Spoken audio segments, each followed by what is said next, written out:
So I want to talk about Chelone glabra, and this is a native plant to the east coast of the United States. It is a very weird looking plant, and that is because it doesn't really fit the bill of what we'd expect our natives to look like. They have these very fine, glossy leaves with teeth, and they kind of look like something you'd get at the garden center at like Home Depot.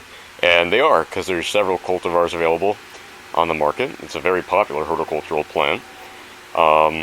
It is a member of the Plantagenaceae, plantain family, and if I were to describe it, it kind of looks like an impatiens and a snapdragon had a weird baby, and this was the result, this beautiful native plant.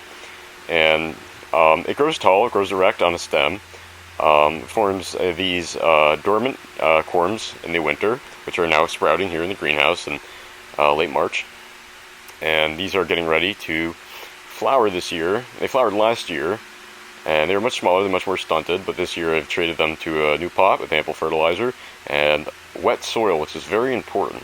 Now this plant is a wetland plant, and you'll see it growing in wet meadows and near rivers, along banks, and it's sort of threatened here in New Jersey. You don't really see too much of it. A lot of that is due to its habitat, which is often developed, these wet meadow habitats, and they put, strip malls and stores.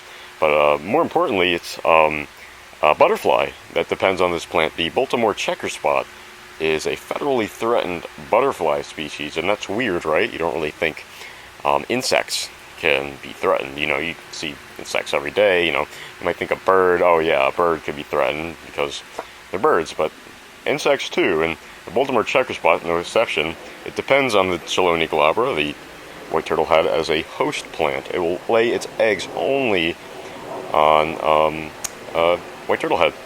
So that is a reason to put it in your garden. Now, everyone thinks that if you plant this in your garden, you're going to see the Baltimore checker spot.